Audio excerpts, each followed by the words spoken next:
When the camera stopped rolling and the medals were counted, what happened behind the palace doors would reveal a side of the royal couple that the world had never seen before. Sometimes the most powerful messages come not from prepared speeches, but from hearts that refuse to stay silent. The morning light filtered through the tall windows of Kensington Palace, casting long shadows across the polished floors where Catherine, Princess of Wales, stood with her phone in hand. The screen displayed a collection of photos that had arrived throughout the night, images of British athletes celebrating, crying tears of joy, and holding their medals high against the backdrop of snow-covered mountains. What she saw there would change everything about how she and William would connect with their people. Catherine had always been an early riser, but this particular February morning felt different. The 2026 Winter Olympics had concluded just days earlier, and Britain's performance had been nothing short of extraordinary.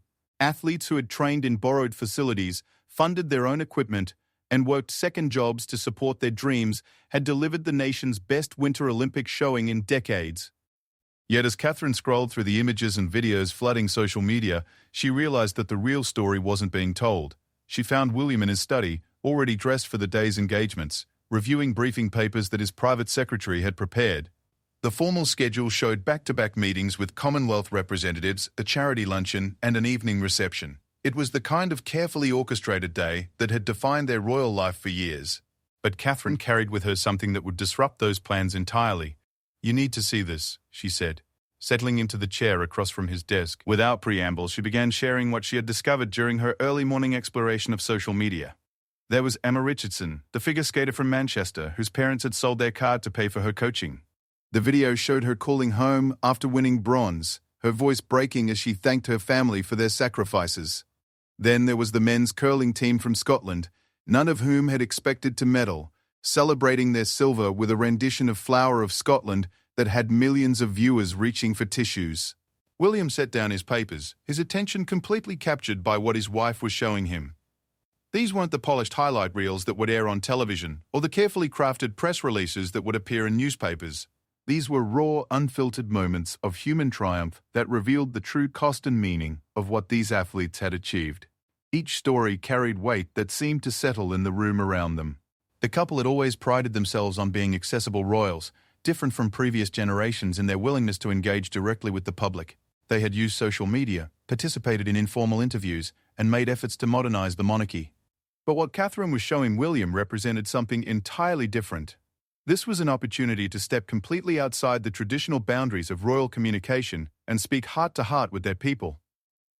As they continued reviewing the content, patterns began to emerge. The stories weren't just about individual achievement.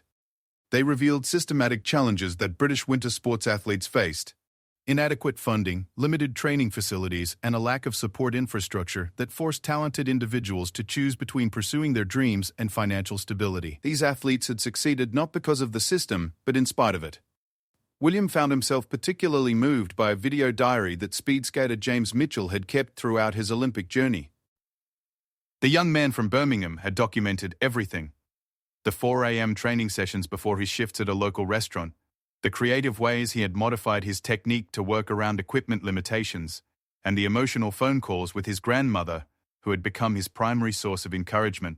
When Mitchell won gold in the 1,000 meters, his first words to the camera were not about personal glory, but about proving that dreams could survive even when everything seemed stacked against them. Catherine paused on a particular image that had captured her imagination. It showed the British women's ice hockey team, many of whom had full-time jobs outside of hockey, celebrating their unexpected silver medal. What struck her wasn't just their joy, but the way they had included their families in the celebration. Parents, siblings, and children who had made countless sacrifices were right there on the ice, medals draped around their necks too. It was a powerful reminder that Olympic success was never an individual achievement. The more they explored, the more William and Catherine realized that traditional royal responses would feel inadequate. A formal statement from Kensington Palace, no matter how well crafted, couldn't capture the emotional complexity of what they were witnessing. The usual congratulatory messages, while sincere, would ring hollow against the backdrop of these deeply personal stories of struggle and triumph. They began to discuss alternatives, brainstorming ways they could respond that would feel authentic to both their roles as royals and their genuine emotional reaction to what they were seeing. William suggested a video message, but Catherine felt that even that might feel too produced, too removed from the intimacy of the stories they were witnessing. They needed something that matched the authenticity of what the athletes had shared. It was then that Catherine had the idea that would ultimately reshape how they approached royal communication.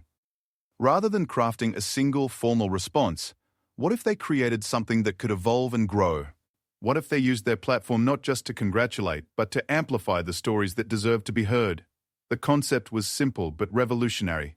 They would create a space where the human stories behind British Olympic success could be shared, celebrated, and preserved. The idea energized them both.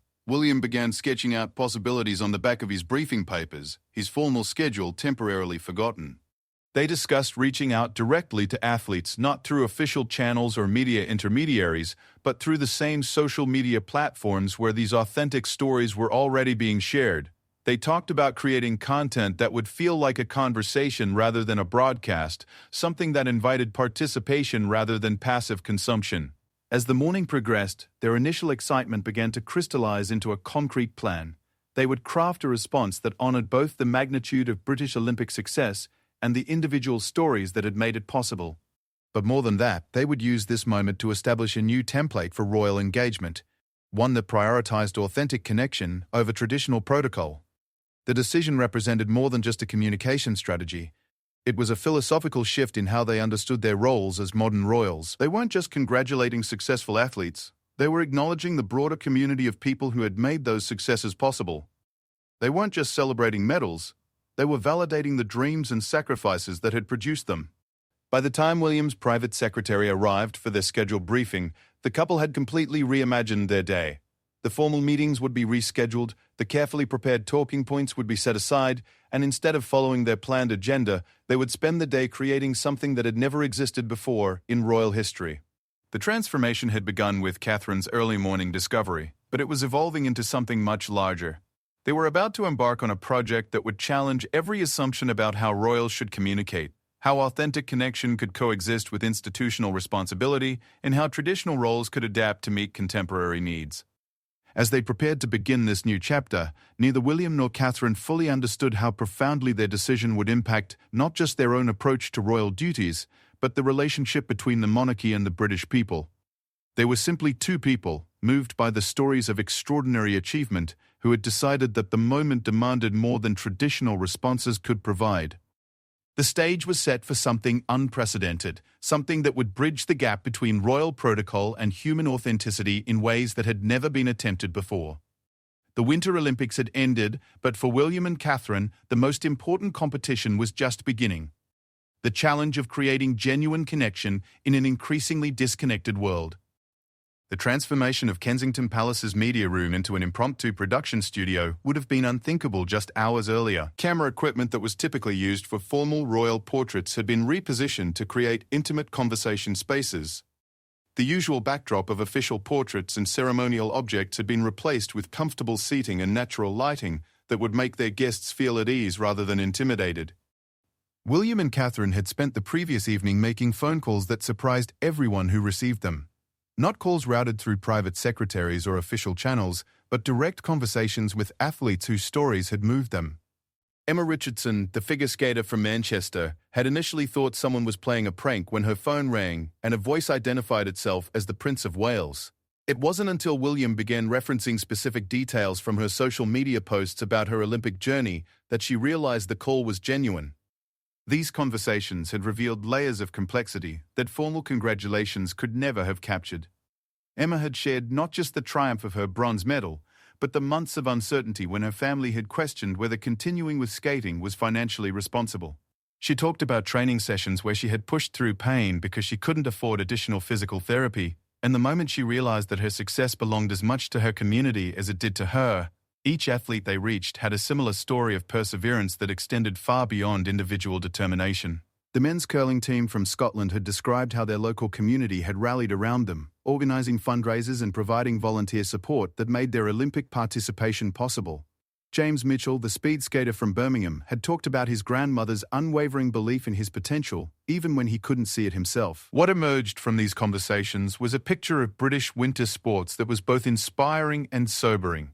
The athletes who had achieved Olympic success had done so through extraordinary personal commitment, but also because of support networks that had formed organically in the absence of adequate institutional backing. Their stories revealed resilience, creativity, and community solidarity that deserved recognition beyond traditional medal ceremonies. Catherine had been particularly moved by her conversation with the women's ice hockey team captain, Sarah Williams. Sarah had explained how the team had bonded not just through shared training, but through shared struggles. Several team members were mothers who had to arrange childcare around training schedules. Others worked multiple jobs to support their athletic pursuits. When they won silver, their celebration had included not just teammates, but the extended network of family members, employers, and community supporters who had made their Olympic dream possible. These stories had convinced William and Catherine that their response needed to be more than acknowledgement. It needed to be amplification. They wanted to create a platform where these narratives could reach a broader audience, not as feel-good content, but as important documentation of what Olympic success actually required in contemporary Britain. The morning of their planned recording session, William found himself reviewing notes in a way that was completely different from his usual preparation for royal engagements. Instead of briefing papers about protocol and talking points, he was reading personal stories and trying to understand how to honor them appropriately. Catherine had spent similar time researching the broader context of winter sports funding and support, not to become an expert, but to ask informed questions that would help their guests tell their stories effectively. When Emma Richardson arrived at Kensington Palace, she was struck by how different the atmosphere felt from what she had expected. Rather than the formal reception areas she had seen in documentaries, she was welcomed into a space that felt more like a comfortable living room. William and Catherine greeted her personally, and their first questions weren't about her medal, but about how her family had reacted to her success and what her plans were for the future. The conversation that followed revealed the power of genuine curiosity over scripted interviews. Emma found herself sharing details about her Olympic experience that she hadn't discussed in any official media appearances. She talked about the moment during her free skate program when she realized she was performing not just for herself, but for every young skater in Britain who had been told that winter sports weren't practical pursuits. She described the emotional weight of representing not just her country, but everyone who had ever been discouraged from pursuing an unconventional dream. What made the conversation remarkable wasn't just Emma's openness, but William and Catherine's ability to ask follow-up questions that demonstrated they had truly listened to her story. When she mentioned her parents' financial sacrifices, Catherine asked about the broader implications for young athletes from working-class backgrounds. When she described her training challenges, William asked about potential solutions that might help future British figure skaters. The session with James Mitchell proved equally revealing. The speed skater arrived still somewhat overwhelmed by his sudden transformation from relatively unknown athlete to Olympic gold medalist. But within minutes of beginning their conversation, he was describing his Olympic journey with the same authenticity that had characterized his video diaries. He talked about the moment he realized that his grandmother's belief in him had been more powerful than any professional coaching he had received. James's story resonated with William in particular because it highlighted the role that individual mentorship and support could play in athletic development. His grandmother hadn't had any technical knowledge about speed skating, but she had provided emotional stability and unwavering encouragement that had proven crucial during difficult training periods. It was a reminder that Olympic success often depended as much on personal relationships as on athletic infrastructure. The conversation evolved into a broader discussion about the role of family and community in supporting athletic dreams.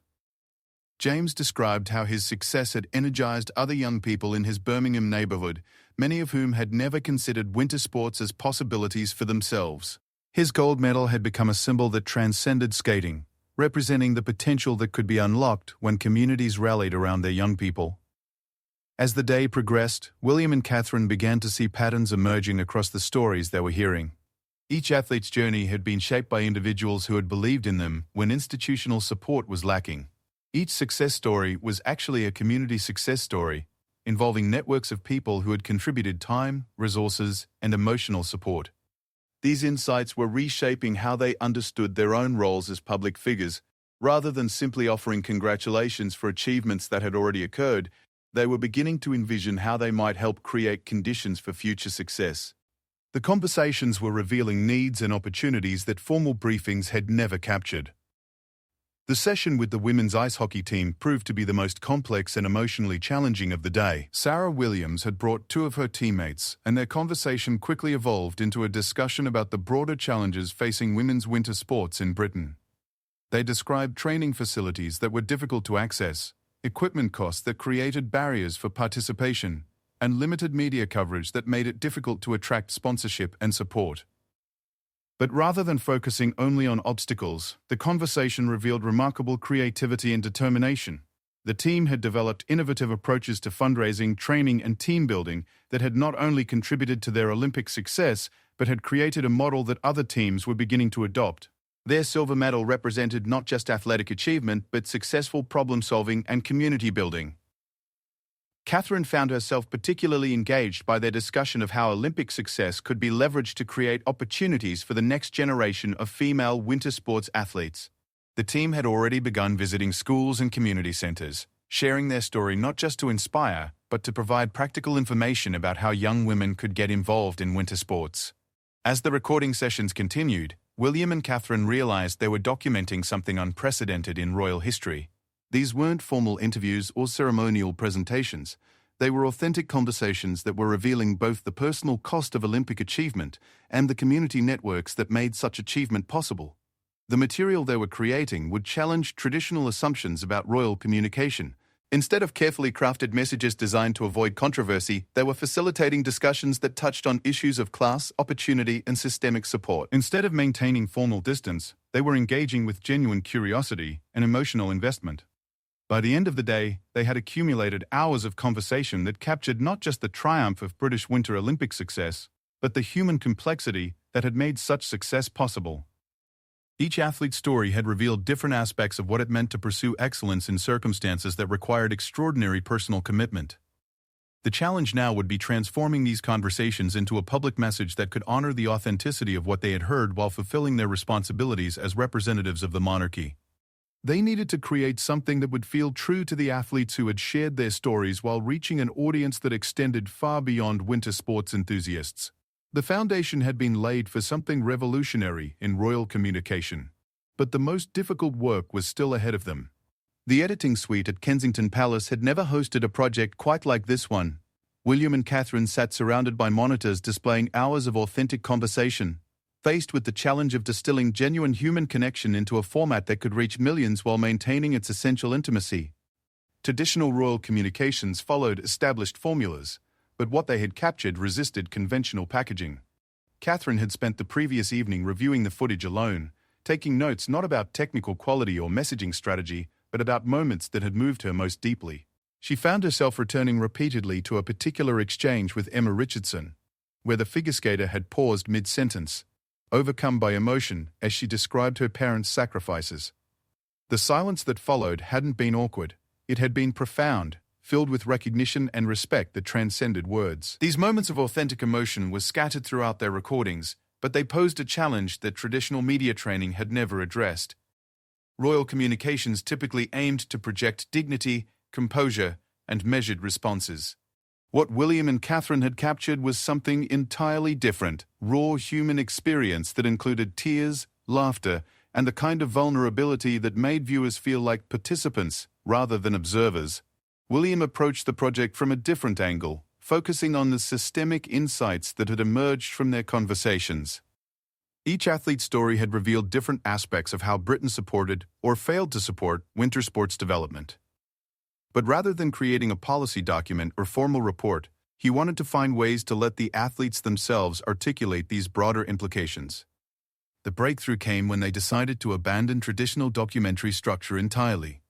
Instead of narrator-driven segments with carefully edited soundbites, they would present their conversations as extended exchanges that allowed viewers to experience the same discovery process that had captivated them. The format would be unprecedented for royal communication, but it matched the authenticity of what they were trying to share. Their first major decision involved Emma Richardson's emotional moment. Traditional editing would have either cut away from her tears or reduced them to a brief, manageable segment. Instead, William and Catherine chose to let the moment breathe, allowing viewers to sit with the weight of what she was sharing. Catherine's response, a simple acknowledgement that some achievements required sacrifices that deserved recognition, became a model for how they would handle similar moments throughout the project. The technical team initially expressed concern about the unconventional approach. Royal content typically maintained consistent pacing and professional polish. What William and Catherine were creating felt more like an intimate conversation that viewers were privileged to witness. The lighting was natural rather than dramatic. The setting was comfortable rather than impressive, and the conversations meandered in ways that revealed character rather than delivering predetermined messages. As they worked through the material, patterns began emerging that suggested a structure for their final presentation. Rather than individual athlete profiles, they could organize the content around themes that had surfaced across multiple conversations. The role of family and community support, the creative problem-solving required when resources were limited, and the way Olympic success had energized broader communities all deserved dedicated attention. The segment focusing on community support proved particularly powerful. James Mitchell's description of his grandmother's influence was paired with Sarah Williams' discussion of how her ice hockey team had created an extended family that included players' children, partners, and parents. The connection between these seemingly different stories revealed something fundamental about how athletic excellence developed in Britain. Not through institutional programs, but through networks of personal commitment and mutual support. William found himself particularly engaged with editing the discussions about systemic challenges. Rather than allowing these conversations to become complaints about inadequate funding or limited facilities, the athletes had consistently focused on solutions they had developed and opportunities they had created. Their approach suggested that the most effective support for winter sports might come not from top-down policy changes, but from amplifying and scaling the innovative approaches that successful athletes had already pioneered. The women's ice hockey team segment required the most careful handling because it touched on issues that extended beyond sports into broader questions about gender equity and resource allocation. But rather than avoiding these complexities, William and Catherine chose to let the athletes themselves navigate these discussions. Sarah Williams' explanation of how her team had created opportunities for younger female players was more compelling than any formal policy statement could have been. As the editing process continued, William and Catherine began incorporating elements that had never appeared in royal communications. They included extended silences that allowed emotional moments to register fully. They preserved conversational tangents that revealed personality and spontaneous insights. They maintained the natural rhythm of authentic dialogue rather than imposing artificial pacing designed to hold attention. The most innovative element of their approach involved creating space for viewers to engage with the content beyond passive consumption.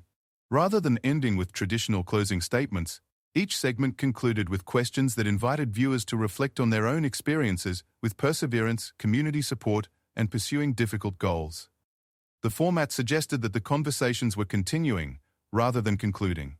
Catherine had insisted on including a segment that highlighted the athletes' plans for the future, particularly their commitments to supporting the next generation of British winter sports participants. This wasn't just about celebrating past achievements. It was about documenting how Olympic success could create ongoing positive impact. Emma Richardson's plans to establish a scholarship fund, James Mitchell's commitment to mentoring young skaters in Birmingham, and the ice hockey team's school visit program all represented ways that individual success was being transformed into community benefit. The technical challenge of presenting extended, unscripted conversations through digital platforms required creative solutions that pushed against conventional wisdom about online attention spans. Instead of creating short, digestible segments, William and Catherine chose to trust their audience's capacity for deeper engagement. They structured the content to reward sustained attention while remaining accessible to viewers who could only engage briefly. When they finally completed their editing work, William and Catherine had created something unprecedented in royal communication history. The content felt simultaneously intimate and significant, personal and universal. It honored the athletes' stories without exploiting them, acknowledged systemic challenges without becoming political, and demonstrated genuine emotional investment without compromising royal dignity. The release strategy they developed was as unconventional as the content itself. Rather than a single, formal announcement, they planned a gradual release across multiple platforms that would allow the conversations to unfold over several days. Each segment would be accompanied by resources that allowed viewers to learn more about British winter sports, support current athletes, or get involved in their local communities. The response began before the content was even fully released. Athletes who had participated in the conversation started sharing their experiences on social media, describing how different the process had felt from traditional media interactions. Their enthusiasm generated anticipation that extended far beyond winter sports enthusiasts, to include people who were simply curious about this new approach to royal communication. When the first segment launched, featuring Emma Richardson's conversation with William and Catherine, the reaction was immediate and profound.